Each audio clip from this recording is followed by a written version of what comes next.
but here's where I have to entertain you for a quick second. So I get the thumbs up from our camera people over here, but how was it? I like that reaction because while the first episode is very good, you have barely scratched the surface of what they do in this show. So just know that if you like this one, there is like so much more to come in the rest of the season. I'll remind you of this later, but you can watch the entire season, all 10 episodes, on Peacock on July 18th. So don't miss that. How are we doing, Riga? Yeah, I got the thumbs up. All right. So just a little housekeeping first. We're going to invite our wonderful guests up here, and we're going to have a great conversation. I'm going to share a little bit of time with you guys to ask your own questions. So if you have any, put them in your back pocket now, and then we're going to get to as many as possible. When the Q&A is done, I must ask you to kindly stay in your seats because they have a lot of promoting to do, and they got to up and out to their next event. So please just stay seated. Now, without further ado, please join me in welcoming some of the team behind Those About to Die, beginning with director and executive producer, Roland Emmerich.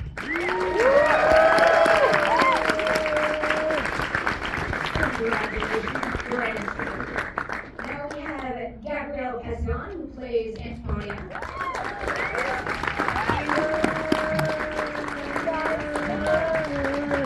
And now please join me in welcoming Iwan Rheon, who plays Canax.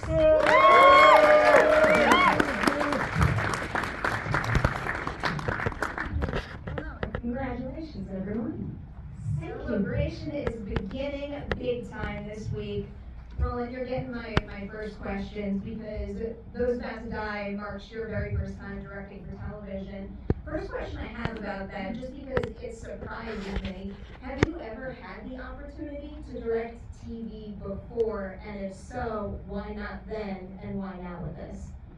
Well, it's like, I had to be convinced, and I think Game of Thrones convinced me that the level is reached, which I kind of thought, oh my god, this is like so good. I want to do that too. And then naturally I have a long fascination with the Roman Empire, so that kind of look that triggered us to kind of develop something. Makes all the sense in the world. Another question about this being your first time directing television, because we've seen you do everything on the big screen in your feature films, but can you tell me something specific about directing TV that came with a little bit of a learning curve for you? It's just everything has to happen faster, right? Yes. It's like, oh God, you cannot like kind of do endless takes, so you have to kind of figure out how to, and there was also like, luckily there was a technology which kind of was totally new for me, and I shot 108 days on that kind of stage alone, and there was called the volume stage, and that was like really kind of cool because you can see everything, and that replaces more or less, blue screen.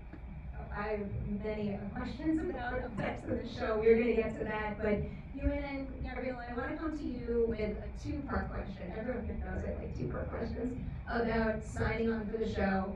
First, can you each tell me something about Those About to Die that you were really excited to get to do when making the show? But also, can you name something that was more creatively fulfilling to do than you ever could have imagined at the start?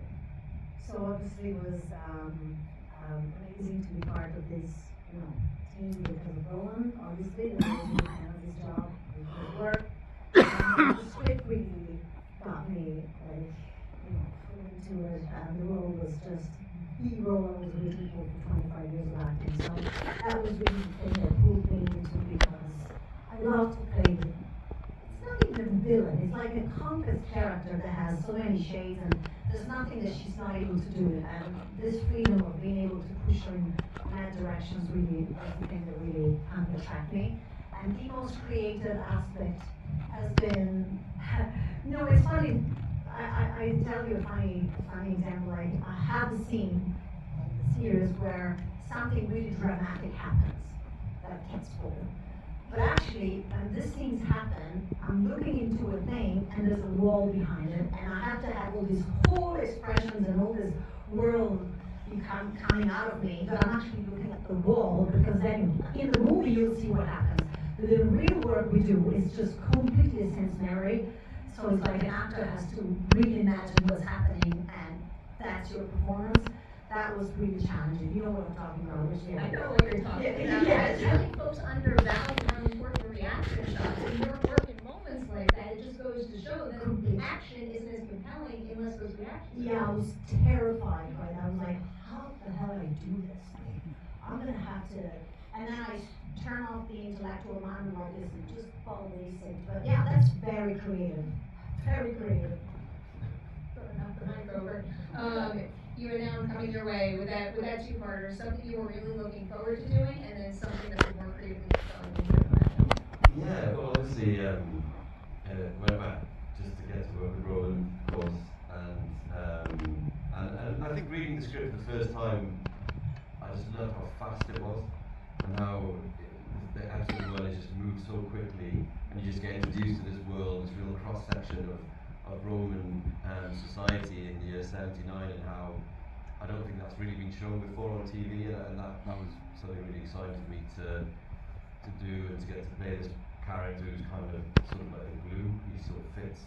He's always moving around every aspect of that world and just trying to spin all his plates, and although something falls to the floor and he puts another one up, and it's a constant battle for him. His life is incredibly stressful.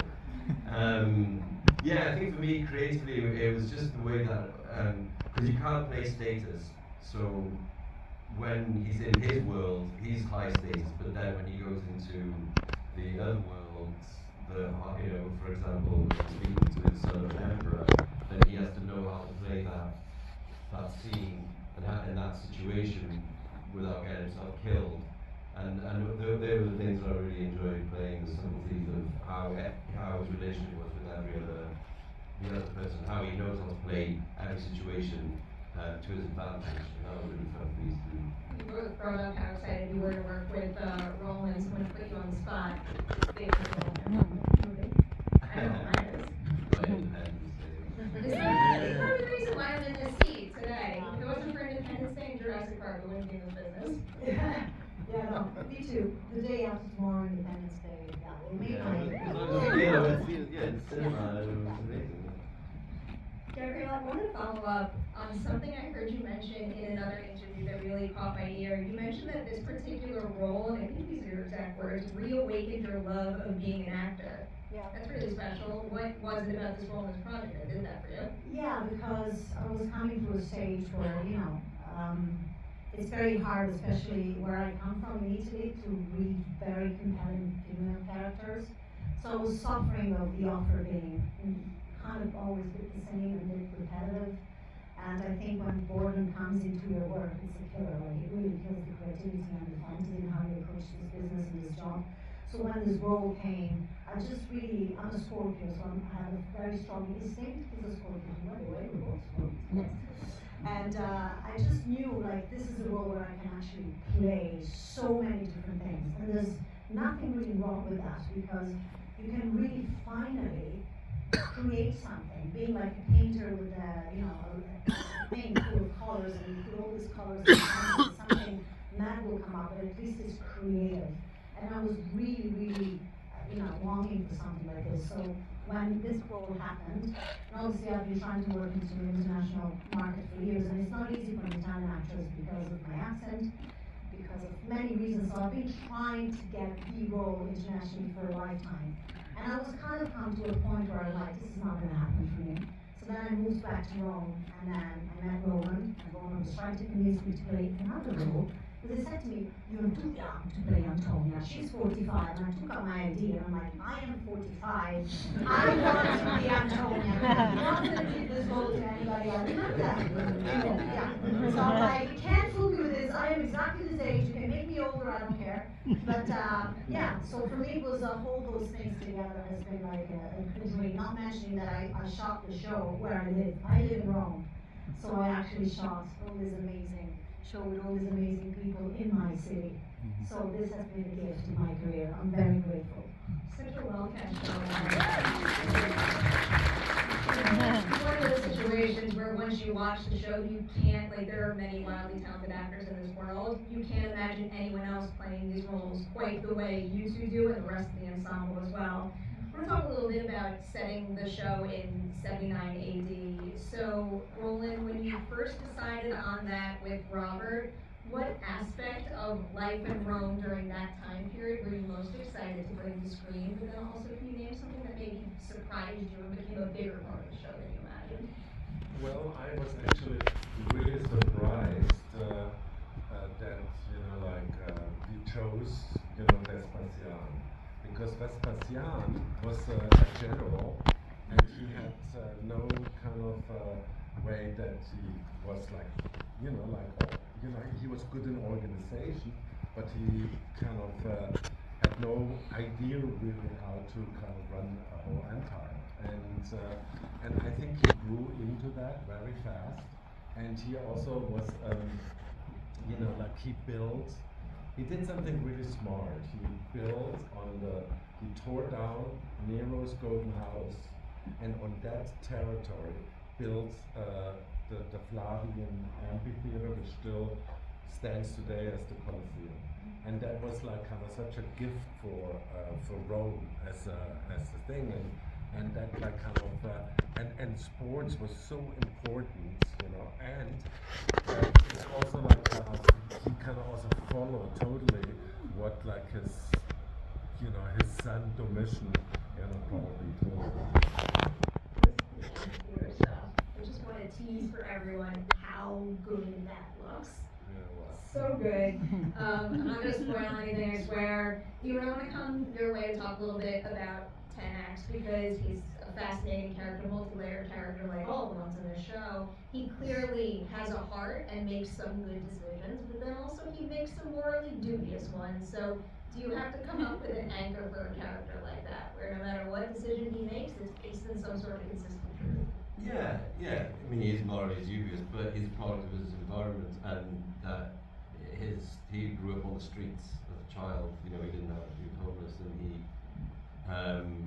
he's clawed his way to this position through extreme difficulty, and it's survival. So everything he does is business. He doesn't do it because he enjoys it. It's not. He doesn't want to have to kill people, but unfortunately, if we get in his way or he wants money or whatever, he's got to create this persona that everybody else sees him as.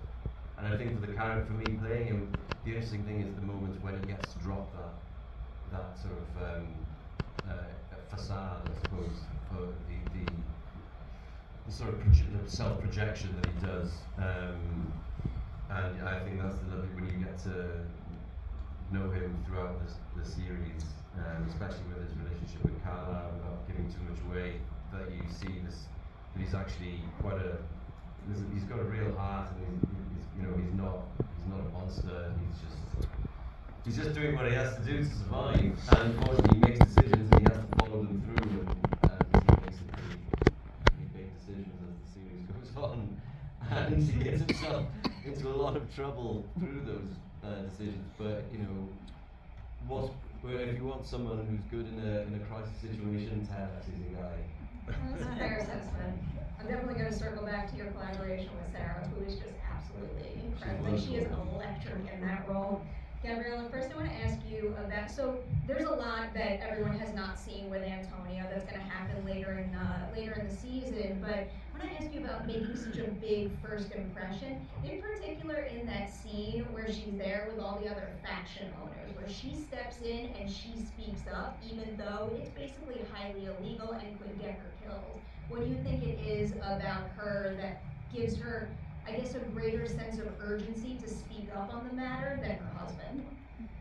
Yeah, I think she's like the strategical mind behind her husband. Her husband is a military, so he's not really a politician.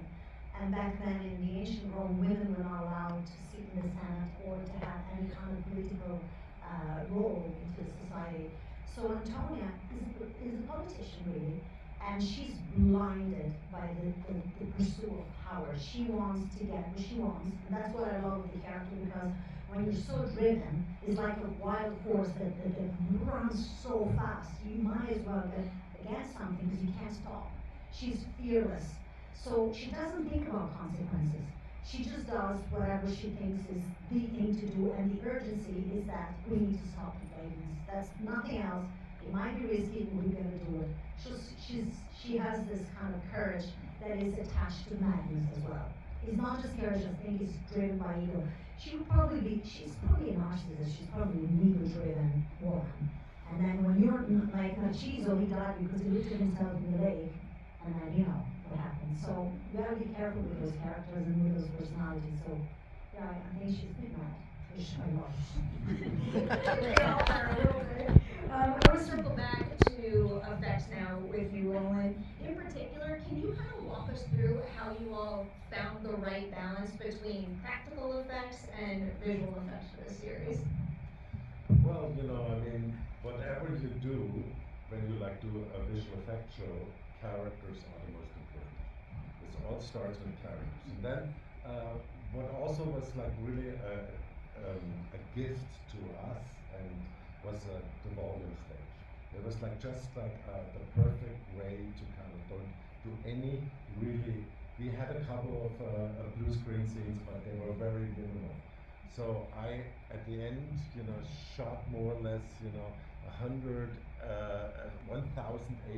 shots in the volume stage, which all like kind of stayed there, and only maybe like 30 or 40 had to be corrected.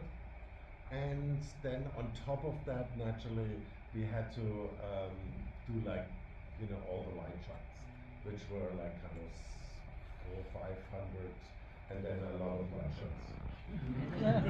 Well, but like you have no time to really do blood. And so you're like let's do them in post. I don't know what this says about me, but I love talking about blood in the show. So I want to follow up on that. Yeah, Of all of the, I guess the non-spoiler warrior scenes we see in those about to die, which one was the most difficult to execute on today? I think maybe the crocodiles. You didn't spoil anything. No one knows where, when. I did better, like he did a bit of a spoil. Okay, sorry. It's a good tease. You didn't spoil anything. There's animals in the show. Also had a giraffe and an elephant that they escaped a lot, which is not a. Well, that they escaped once, and Yeah. I banished it off the show. I said I'm not shooting these two animals. Because they chased them through the whole Cinecittà. I mean, it was like kind of wild. And they had even T-shirts made because on the front, was like they chased the animals, and then on the back was like the animals chased them.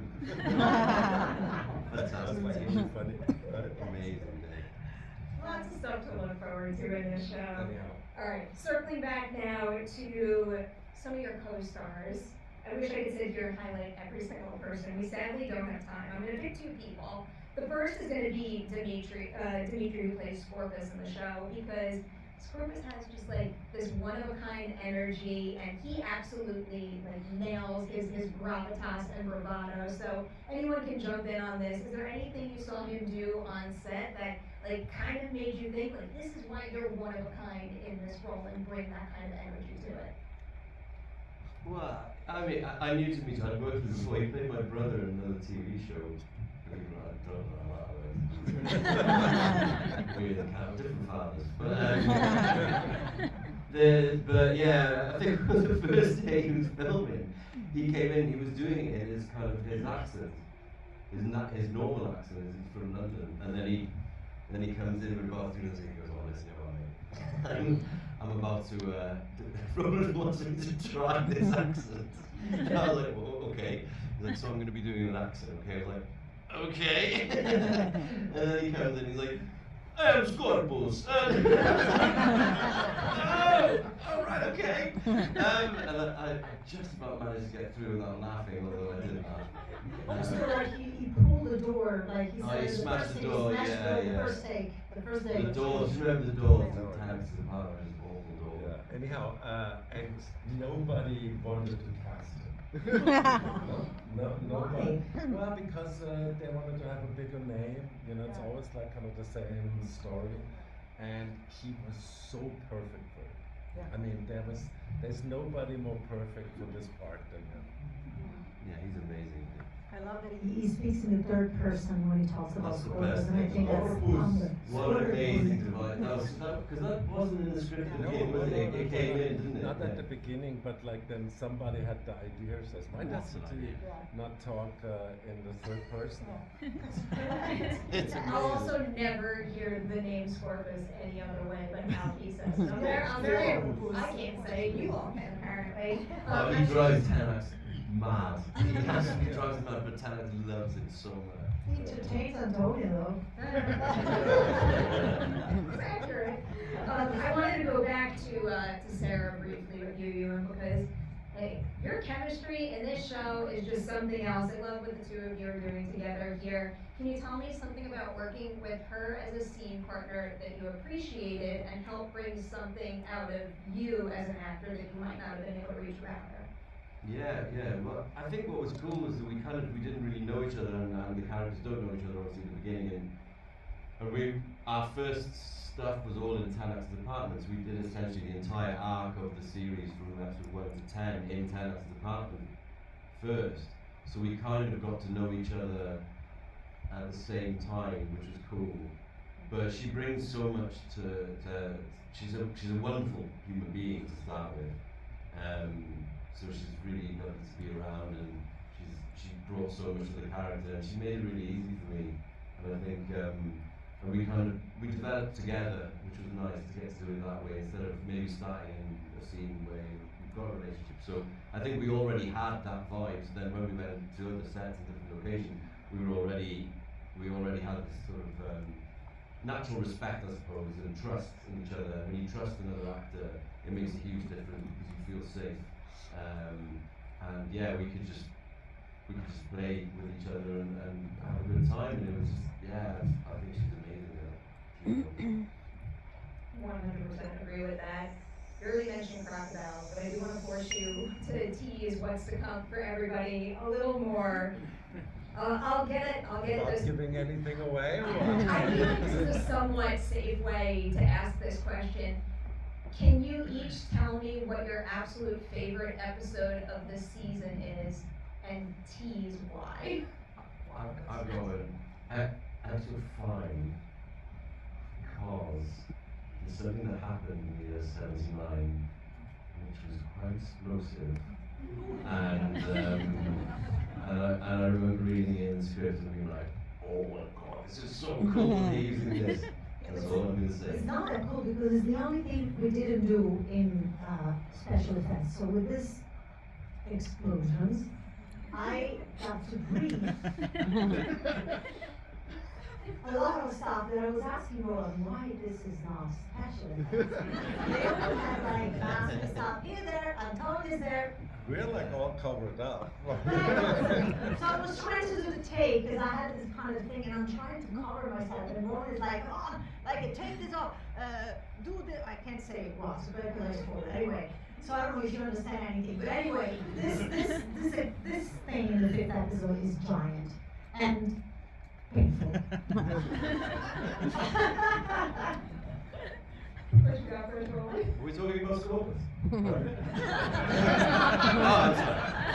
like, I have a couple of favorite scenes, you know, and but they're all like kind of would like give something away, which is like kind of I shouldn't do, right? You directed the last 2 episodes, right? I will tease for everybody. Oh my, those last 2 episodes and the action that goes down in them. So there's your tease. Well, I mean, it's this was for me, I always like kind of believe that the last two episodes have to be really, really good. Otherwise, why would you want to see another season, right? And so I packed everything what I could into these two episodes. And it's like non-stop action and non-stop also emotional action, which is, it's a lot about, for example, she kind of sees somebody die, which is very clear, close to her heart and stuff like that, which is like kind of great because you have this constant back and forth between action, emotion, action, emotion. That's really important. Well, elements are quite impressive, those last two episodes in particular. All right, I'm going to turn to the audience now. I warn you, I am having a hard time seeing with the lights, but I see you. What's your question? Hi. And your name, say your name too. I'm Nick. Nice to meet all of you. Hello. What inspires all of you to do what you do? You mean actors or directors? All of you, yeah. I don't go first. I just cannot do anything different. I kind of didn't learn anything. No, I'm kidding. It's just so much fun to make movies. And sometimes, naturally, kind of a little bit, in a way, because it's difficult to do and to have to watch so many different things, But at the end, it's just fun, It's fun to do that. For me, I think I had an epiphany of really what our job is when many years ago I went to this place where old people like a nursing home.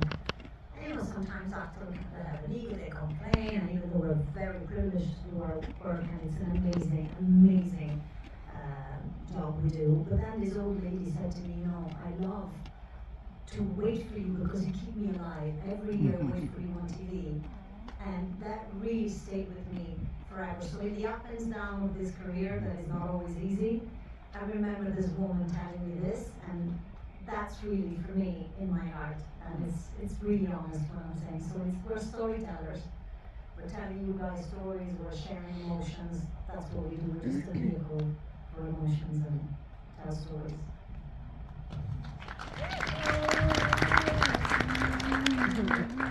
Yeah, for me, it's it's kind of release. Think of me sometimes as a sort of dormant volcano,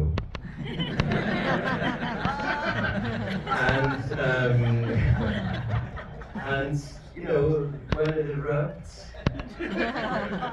you've got to have a way to channel that energy, or something will get completely covered by pyroclastic dust. And so that's it now. I'm doing it now. Well done. All right, I see one right there, yes.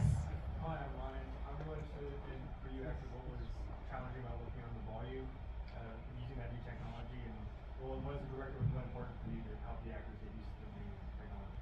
Well, first we have to set it up, which is not easy.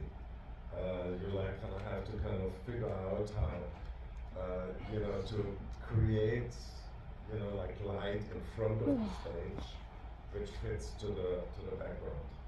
And then naturally, the actors come in and you kind of, they most of the time see what's already kind of tried out endlessly. And so, and then, it's just like kind of, we had a lot of problems with the height of this wall, because we always shot with very, very wide lenses, and I refused to shoot in any other style. So I used all kinds of tricks to kind of overcome that. And but in essence, it was also like at the beginning not as good as it later was. So there was a really clear over the 108 days of shooting. There was clearly, like a learning curve, and we kind of got really, really good. And also, there's a lot of people, I think they turn against the volume stage too early. They don't know what it really means. You know what I mean? And that you have like natural reflections, natural. Everything is natural because it's a image, you know, which kind of and then there is also like a certain. You have to kind of be really careful how you what lenses you use because if you use all of a sudden a too long lens, it becomes too out of focus. So you have then to go in, and you know we had like a crane, and we went in and did that. But it was also really fun. You know, I mean it's just incredible technology. Can make you feel a bit sort of seasick when you're on the set, if you're walking and the camera's behind you and the whole thing's moving, you're like, whoa. I didn't realize this when I was on that stage, and I just saw this huge statue of Nero there moving, and I was like, is it me? Or there's something. It was so bizarre because I didn't know. Yeah, but like you have a tracking system. The camera has to be, you know, like guided by a tracking system because it's like a lot about, you know, where the, you know, the Nero is at that point. You know, so this like kind of this was important. And at the very beginning we had no tracking, and it was very limiting. And I kind of said, can we please have tracking? And then DMAC, which is like a great visual effect company, which did most of them, half of the effects, they kind of said, okay, we give you tracking. And that like made all the difference. Alright, we'll squeeze in one more from the audience. I saw over there first. Thank you to everybody who raised their hand, though. We appreciate it.